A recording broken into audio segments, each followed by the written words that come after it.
오늘의 잠들지 못한 이야기, 장군의 아들에서 국회의원까지 우리가 몰랐던 김도한의 숨겨진 이야기.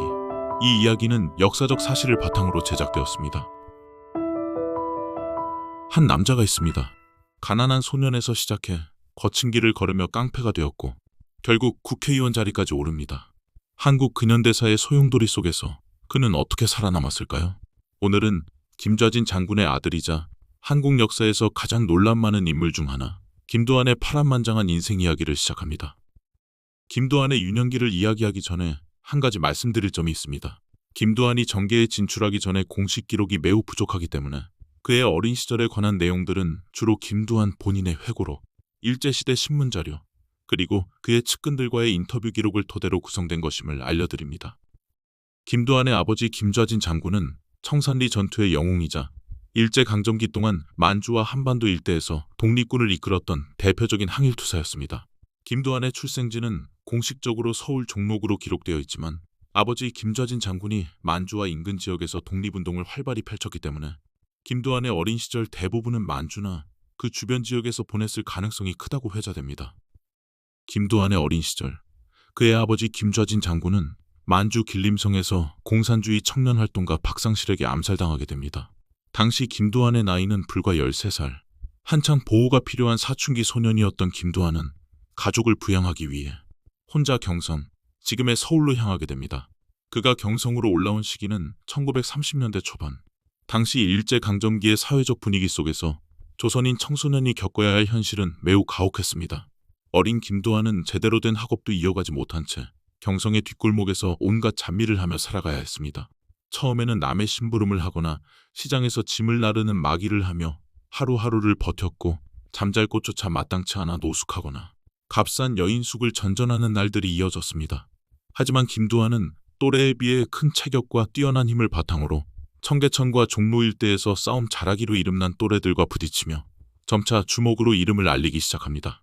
이 시기 김도한은 주먹 하나만으로 세상과 맞서는 법을 배워갔고 힘이 곧 권력인 거리의 세계에서 자신만의 위치를 만들어가게 됩니다. 당시 경성의 뒷골목에는 조선인뿐만 아니라 일본인 야쿠자 조직과 중국계 밀수 조직, 그리고 친일파의 하수인 등 각양각색의 세력이 얽혀 있었습니다. 이런 혼란스러운 분위기 속에서 김도한은 단순한 싸움꾼이 아닌 조선인 건달로서 자존심과 의리를 내세운 인물로 평가되기도 합니다. 그는 일본인 폭력배들과의 충돌을 마다하지 않았고 이를 통해 조선인 청년들의 우상으로 자리잡기 시작했습니다. 하지만 이런 평가에 대해서는 비판적인 시각도 존재합니다. 당시 건달로 불리던 인물들은 오늘날의 조직폭력배와는 성격이 달랐지만 그렇다고 해서 모두가 고결한 의도로 싸운 것은 아니었습니다. 이들은 주로 술집이나 유흥가 주변에서 상인이나 행인을 괴롭히며 기분에 따라 주먹을 휘두르거나 힘을 과시하는 양아치에 가까웠다는 지적도 많습니다. 즉흥적인 폭력과 감정적인 다툼이 일상이었고 명확한 목적이나 신념 없이 싸움에 휘말리는 경우도 많았습니다. 김도한과 그의 동료들이 일본 야쿠자들과 여러 차례 충돌했던 것은 사실입니다. 실제로 하야시파를 비롯한 일본 조직이 경성에 뿌리를 내리지 못한 데는 그들의 강한 반발이 영향을 주었다는 평가도 있지만 이 역시 후대에 과도하게 미화된 서사일 수 있습니다. 김도한 본인은 생전에 조선 상인이나 민중을 보호하기 위해 싸웠다는 말을 한 적이 없습니다. 남아있는 기록에서도 일본인들과 싸운 사례는 보이지만 그 행위의 동기가 보호였다고 단정할 근거는 부족합니다. 결국 김도한은 시대가 만든 인물입니다. 한편으로는 민족적 자존심을 지킨 주먹이었고 다른 한편으로는 혼란한 사회 속에서 생존을 위해 싸웠던 거리의 사내였습니다. 1940년대에 들어서면서 제2차 세계대전이 격화되었고 경성의 사회 분위기는 급격히 변했습니다. 많은 젊은 남성들이 군대에 징집되거나 경찰에 체포되었고 이전의 낭만 주먹 시대는 사실상 끝났습니다. 건달들은 점차 조직화된 청년단이라는 이름으로 활동을 전환했습니다. 김도한도 이 청년단에 합류했는데 이 단체는 겉으로는 청년들의 조직처럼 보였으나 실제로는 일제강점기의 체제 유지를 위해 만들어진 친일 성격의 조직이었습니다. 청년단은 일본군과 경찰의 명령 아래 지역 질서 유지와 반일활동 감시 등을 담당했습니다. 김도한은 또한 반도이용 정신대에 들어가는데 이 조직 역시 조선총독부 산하에 있었고 주로 전쟁물자 운송과 보급, 철도공사 등의 노동에 동원된 단체였습니다. 당시 많은 젊은이들이 군대 징집을 피하거나 생존을 위해 의용정신대에 가입했는데 김두한도 군대 대신 이 조직에 참여해 건달 생활을 계속할 수 있었습니다. 하지만 반도 이용 정신대가 조선 총독부가 만든 친일단체였기에 김두한도 이후 친일 논란에서 자유롭지 못했습니다. 일부에서는 강제로 끌려갔거나 군대 징집을 피하기 위한 어쩔 수 없는 선택이라고 변호하지만 역사적으로는 친일 행위로 평가되는 부분입니다. 1945년 광복과 함께 일본의 식민 통치는 끝났지만 한반도는 남북으로 분단되고 미군과 소련군의 영향 아래 정치적 혼란이 심화됐습니다. 김두한은 해방 후 정통 정치인이 아닌 거리의 주먹으로서 여러 청년단체를 전전하며 생계를 이어갔습니다. 해방 직후 그는 조선건국준비위원회에 참여했으나 미군정 당국의 압박과 내부 갈등으로 곧 해체되었습니다. 이후 좌익 성향의 조선청년전의대에도 몸담았지만 이곳에서의 활동도 오래가지 못했습니다. 그의 진짜 힘이 발휘된 곳은 백의사와 대한민주청년동맹이라는 극우 성향의 폭력 조직들이었습니다. 두 단체 모두 좌익 세력에 맞서 싸우는 데 앞장섰으며 폭력과 협박을 일삼았습니다. 김두한은 이곳에서 다시금 주먹으로 우익 활동을 이어갑니다. 김두한이 좌익에서 우익으로 급격히 돌아선 데에는 몇 가지 설이 있습니다. 가장 널리 알려진 것은 아버지 김좌진 장군이 공산주의 세력에 의해 암살당했다는 사실에 분노해 복수심에 불타 우파로 돌아섰다는 이야기입니다. 또 다른 설은 해방 후 강경한 반공주의자로 변한 이범석 장군이 김두한을 우익 진영으로 끌어들였다는 것입니다. 하지만 실제로는 김두한이 당시 정치적 상황과 주변 인맥에 따라 자신에게 유리한 쪽을 선택했을 가능성이 큽니다. 당시 한반도는 좌우 대립이 극심했고 생존을 위해선 어느 쪽에도 편승할 수밖에 없었습니다. 우익 진영에 들어선 이후 김두한은 좌익 세력을 향한 공격에 앞장서게 됩니다. 특히 해방 직후 좌우 대립이 극심하던 시기 그는 단순한 주먹패의 리더를 넘어 정치적 주먹으로 기능하며 우익 진영의 폭력 행동을 주도했습니다. 이 시기 김두한은 우익 무장단체인 백의사와 밀접한 관계를 맺습니다. 백의사는 1946년 결성된 비밀 우익단체로 공산주의자와 좌익 계열 인사들을 상대로 암살과 협박, 납치, 고문 등 극단적인 폭력 행위를 자행한 것으로 알려져 있습니다.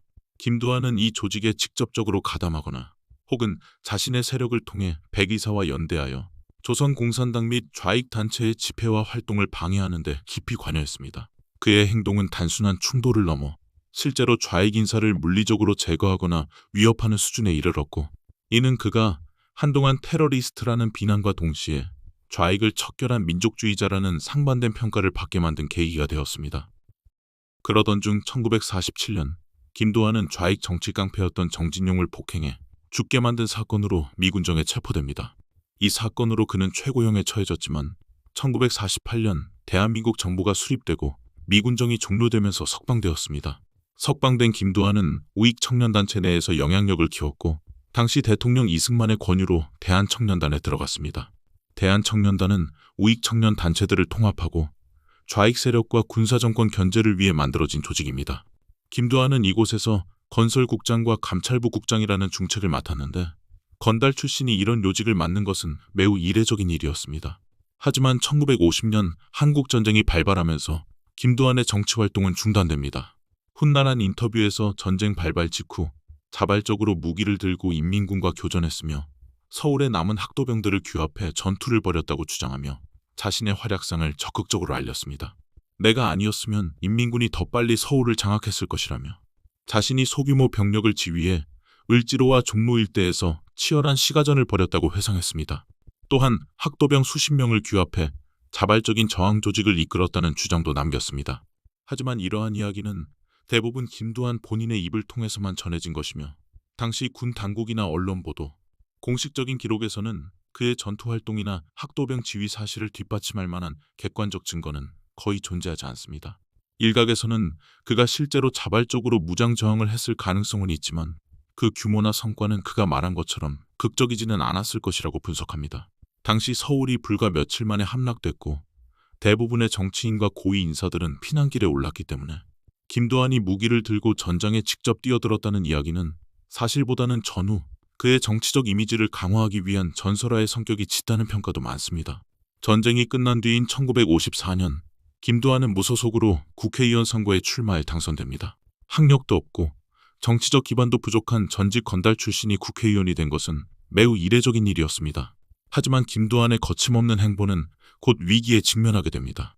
1954년 그는 선거법 위반과 더불어 정치적 반대자에게 위해를 가하려 한 혐의, 즉 살해미수죄로 구속되는 사건을 겪습니다. 그의 구속은 단순한 형사사건을 넘어 정치권 내부에서 점점 커지던 김두한의 존재감을 견제하려는 이승만 정권의 압박과도 무관하지 않았습니다. 이승만 정부는 당시 김두한에게 자유당 입당을 조건으로 석방을 제안했고 김두한은 고심 끝에 이를 수락합니다. 일각에서는 이를 두고 현실 정치의 벽에 굴복한 선택이라는 비판도 있었지만 김두한은 본인의 영향력을 이어가기 위한 불가피한 결정이었다고 해명했습니다. 그러나 문제는 그 이유였습니다. 자유당은 그에게 공천을 주지 않았고 김두한은 이를 명백한 배신 행위로 받아들였습니다. 결국 그는 분노를 억누르지 못하고 당 지도부를 향해 욕설을 퍼붓고 당 회의장을 난장판으로 만들며 폭력을 행사합니다. 이러한 행동은 언론에 그대로 보도되며 큰 사회적 논란을 일으켰고 자유당 내부에서는 그를 더 이상 감당할 수 없다고 판단, 결국 제명이라는 결정을 내립니다. 김두한의 자유당 탈당은 그가 기성 정치 질서에 순응하지 못했던 사례로 남았습니다. 그는 이후 다시 무소속 정치인으로 돌아갔고 늘 그랬듯 정치적 입지보다는 선 굵고 극단적인 행동으로 존재감을 드러내는 방식을 택하게 됩니다. 이승만 정권의 몰락 후 1961년 5월 16일 박정희가 주도한 군사정변으로 대한민국은 또 한 번의 정치 격변기를 맞이하게 됩니다. 이 정변 이후 등장한 군사정권은 기존 정치 세력에 대한 강도 높은 정비를 시작했고 이 과정에서 김두한 역시 정치적 풍랑에 휘말리게 됩니다. 그는 독립운동가 김좌진 장군의 아들이자 야당 국회의원으로 당시 군부 정권과는 거리를 둔 인물이었습니다. 그 때문이었을까요? 1966년 1월 8일 김두한은 갑작스레 내란 음모 혐의로 긴급 체포됩니다. 당시 검찰은 김두한이 정부 전복을 위한 혁명 계획을 모의했다며 한국 독립당 간부들과 학생 등 총 13명을 함께 구속했습니다. 정부 전복을 위한 5단계 혁명 계획이라는 다소 과장된 혐의였고 그는 국가보안법 위반과 내란 예비 음모죄로 수사를 받게 됩니다. 하지만 이 사건은 곧 정치적인 탄압이라는 의혹을 낳았고 야당과 언론에서는 군사정권이 반대 세력을 탄압하기 위해 조작한 사건이라는 비판도 터져나왔습니다. 결국 국회는 김두한 석방 결의안을 통과시켰고 5월 10일 법원은 무죄 판결을 내리며 김두한은 석방됩니다. 이 사건은 군사정권의 정치적 무리수로 평가받았으며 김두한에게는 오히려 정권에 굴복하지 않는 야당의 상징이라는 이미지를 심어주기도 했습니다. 그로부터 얼마 뒤 김두한의 정치 인생에서 가장 유명한 사건인 국회 오물투척 사건이 벌어지게 됩니다. 1966년 9월 경향신문이 하나의 밀수 사건을 폭로합니다. 바로 사카린 밀수 사건입니다.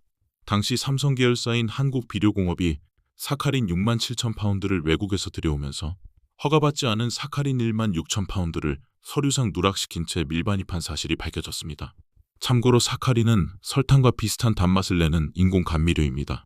이는 박정희 정권이 직접 규정했던 5대 사회악 중 하나인 밀수 행위에 해당하는 중범죄였습니다. 그런데도 정부는 이 사건을 제대로 수사하지 않았고 국회에서도 사카린 밀수 사건은 제대로 다뤄지지 않았습니다. 이에 격분한 김두한은 결국 행동으로 나섭니다. 1966년 9월 22일 국회 본회의장, 김두한은 마지막 발언자로 단상에 올라 이렇게 외칩니다. 이것이 바로 밀수를 눈감는 재벌과 내각의 실체다. 국민의 분노가 바로 이것이다. 그는 가져온 통을 꺼내 국무위원석을 향해 내던집니다. 그 안에는 사람의 인분, 즉 오물이 담겨 있었고 총리 정일권, 부총리 장기영 등 박정희 정권의 핵심 관료들에게 그대로 튀었습니다. 국회는 순식간에 아수라장이 되었고 김두한은 곧바로 국회의원 제명과 함께 형사처벌을 받게 됩니다. 그는 재벌과 정권이 결탁하여 국민을 기만한다는 항의로 이 사건을 설명했지만 여당과 언론은 국회의 품격을 더럽혔다며 강하게 비판했습니다. 하지만 아이러니하게도 이 사건은 삼성이 결국 한국비료공업의 51% 지분을 국가에 헌납하게 되는 결정적인 계기가 됩니다. 사카린 밀수 사건은 흐지부지 마무리되었지만 김두한의 극단적인 항의는 이 사건을 국민들에게 널리 알리는 결과를 낳았습니다.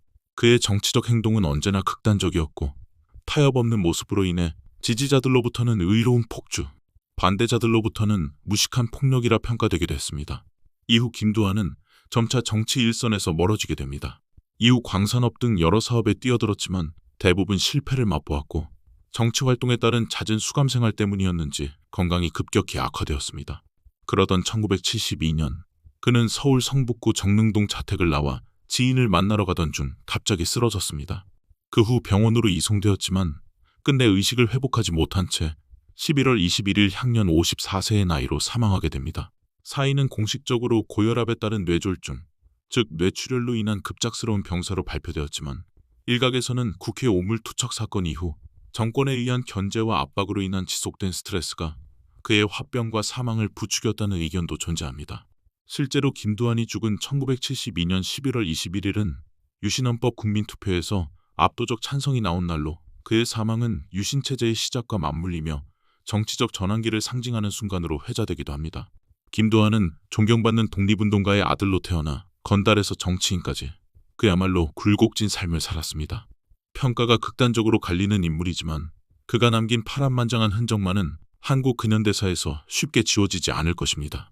깡패에서 국회의원까지 김두한의 인생 이야기, 오늘의 잠들지 못한 이야기 여기까지입니다. 영상이 즐거우셨다면 좋아요와 구독 부탁드리며 다음 영상에서도 더욱 흥미로운 역사 이야기를 준비해 보도록 하겠습니다. 모두들 편안한 밤 보내세요.